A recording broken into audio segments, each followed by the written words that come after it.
US moves to partner with Nigeria on counterterrorism as Khan interprets Trump's remark as call for unity. Welcome to Nigeria Wave TV. If you are new to our channel, please subscribe and don't forget to turn on the notification button. The United States has announced plans to work with the Nigerian government in identifying and sanctioning public officials and non-state actors responsible for religiously motivated violence across the country.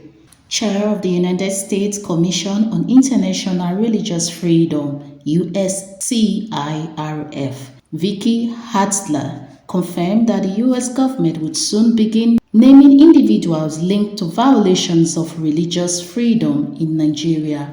The move follows recent Washington's decision to designate Nigeria as a country of particular concern, a classification reserved for nations accused of systematic and religious infringements on religious rights. Hartzler said the designation enables closer collaboration between both governments to ensure perpetrators of violence are held accountable and victims are protected. She commended President Donald Trump for what she described as a decisive step towards addressing the persecution of faith communities in Nigeria. The renewed U.S. position aligns with the long-standing recommendation of USCIRF,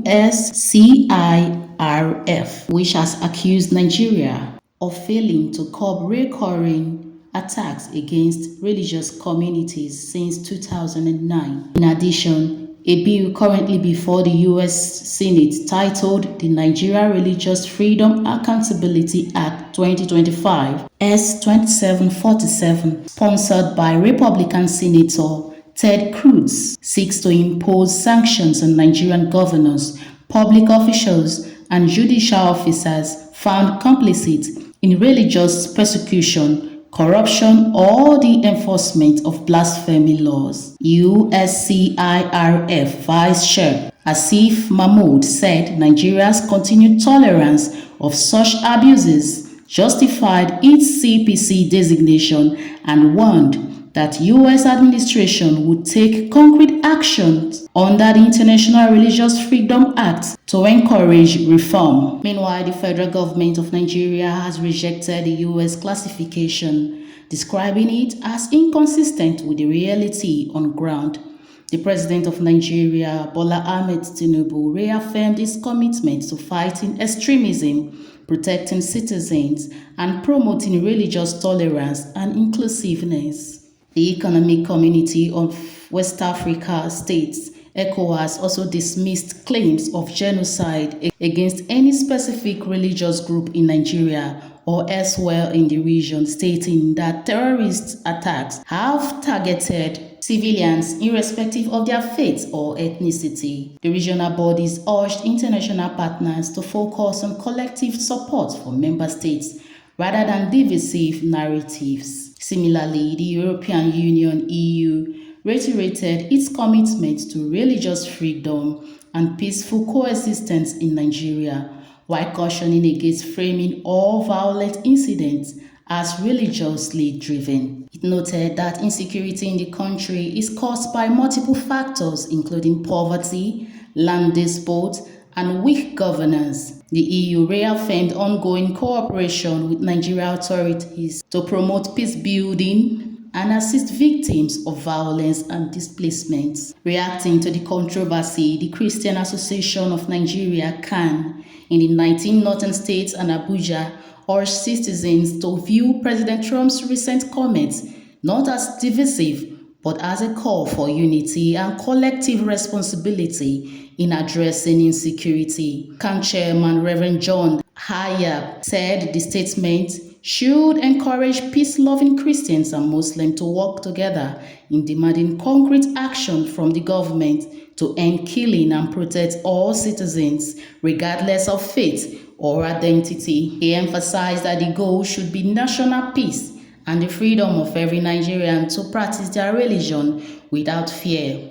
Hayab also appealed to political and religious leaders to focus on peace building and genuine reconciliation to prevent extremist narratives from further dividing the nation. Now, this story revolves around US President Donald Trump's recent statement alleging the persecution of Christians in Nigeria and the designation of Nigeria as a country of particular concern under US international religious freedom laws. The development has triggered reactions across several fronts, from the Christian Association of Nigeria, which calls for unity, to the US Congress, which is pushing for sanctions and accountability, from the government of Nigeria, ECOWAS, and EU, which rejected genocide narrative. The key message here is freedom and human rights. At the core of the story is the issue of religious freedom and protection of minority faiths. The US position frames Nigeria as failing to protect Christians and tolerating violations of religious rights. Can reactions softens Trump's statement, interpreting it as a call for peace rather than confrontation. USCIRF's stance builds on documented attack on both Christians and Muslim communities, but singles out systematic state failure in curbing religiously motivated violence. The interpretation of all this is that the religious freedom narrative is being internationalized, moving from local advocacy by Khan and Nigeria clerics to geopolitical stage, that is the US foreign policy tool. The story also highlights how US lawmakers and institutions influence foreign relations. The proposed Nigeria Religious Freedom Accountability Bill of 2025 S2747 would empower Washington to sanction Nigerian officials deemed complicit in religious persecution or enforcement of blasphemy laws. Such a move represents a reassertion of American global moral authority, especially under Trump's return to office. The implication is that US appears to be signaling a tougher stance towards Nigeria, using religious freedom as leverage for diplomatic and possibly military influence. Meanwhile, the federal government of Nigeria, backed by China, ECOWAS, and the EU, frames the US action as external interference. While ECOWAS insists that terrorism in the region targets all communities and not just Christians, the EU calls for a balanced understanding of violence, rejecting any single faith framing. This suggests a diplomatic alignment between Nigeria, regional blocs, and global partners wary of unilateral US interventions.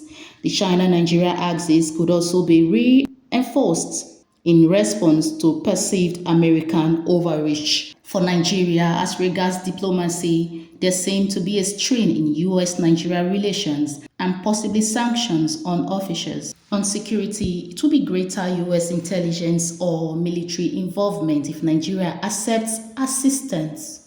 As it is, there will be pressure on Tinubu government to deliver visible security results before 2027 elections. And for the US, the move by President Donald Trump shows moral leadership. It reinforces the image of defending religious freedom globally. On regional stability, ECOWAS and EU may need to reassert African-led solutions to prevent external narratives from dominating the security discourse.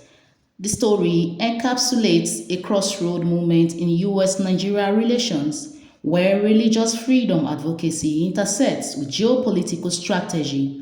While Khan and ECOWAS emphasize peace and unity, the US approach introduces potential diplomatic friction and sovereignty questions. The broader takeaway is that Nigeria's internal security failures are now globalized issues, attracting external pressure and scrutiny, and could shape its foreign relations and domestic stability in the years ahead.